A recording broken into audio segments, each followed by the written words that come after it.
Okay, we want to do section 2.4, number 8. And p of z is equal to this, and we're supposed to find the derivative of this. So first we have a quotient.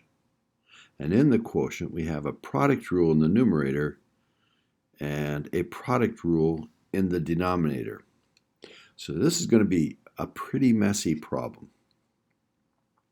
So I'll try to do it in here. We'll see if I run out of room or not. So it's a quotient rule. So it's the derivative of the first, or numerator, which is going to be a product rule. So there's going to be two parts added, times the denominator,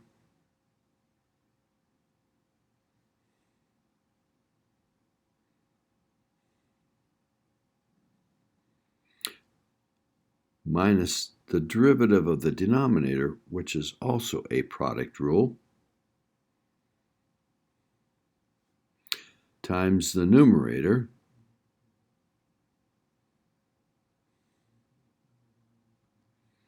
over the denominator,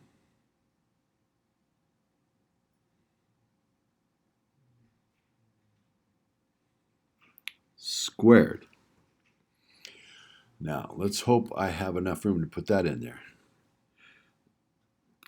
Plus, we have the derivative of this, and the derivative of 3e to the z, well, 3 is a constant time, so it stays, and the derivative of e to the z is e to the z, and the derivative of 1 is gone. So this part's pretty easy. This part's a mess.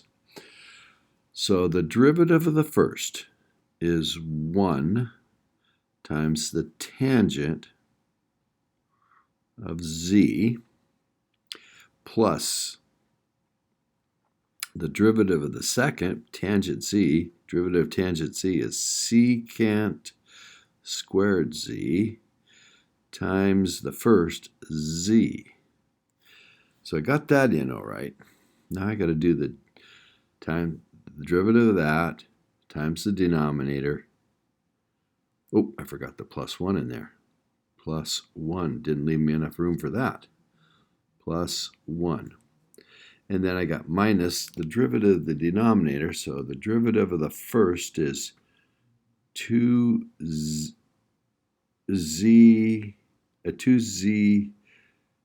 to the 1 times the second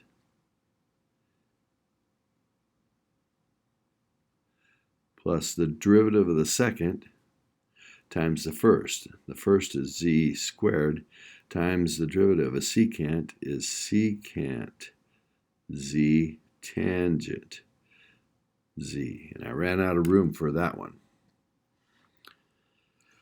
Over the denominator squared. So that's all of it. Find the equation of the tangent line at point P to the function P at z equals 0. So if I put 0 in for the z's, 0 times the tangent is 0.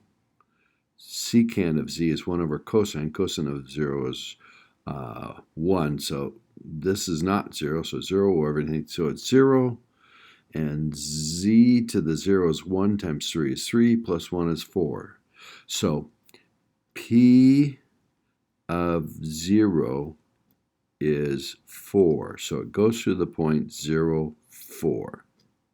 So if I'm going to do the equation of the tangent line, it's L of x, and I'm doing this at 0,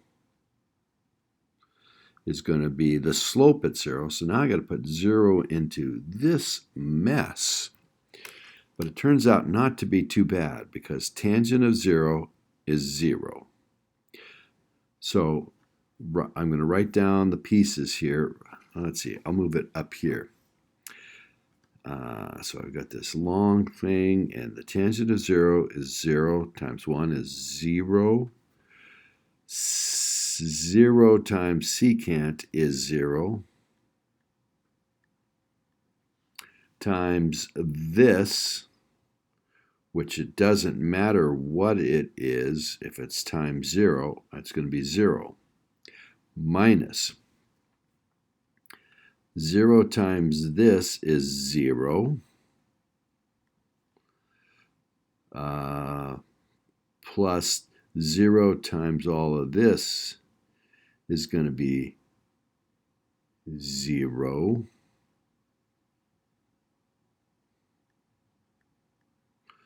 Oh, did I forget something? Oh, no. This was all 0, so times this, even though there's a 1 in there, it's times 0. So I'm getting 0 for all of this, or 0 in here, 0 times tangent 0. That's 0 times this. So that's 0 over, as long as this is not 0, and 0 squared times this, that will be 0 plus 1 squared is 1. So I get nothing from all of this first part, and I only get a slope from this part. When I put 0 in there, I get 3. So the slope p prime of 0 turns out to be 3. So I get 3 times x minus 0, or just x, plus p of the p of 0, which is 4. So it's 3x plus 4 is the equation of the tangent line.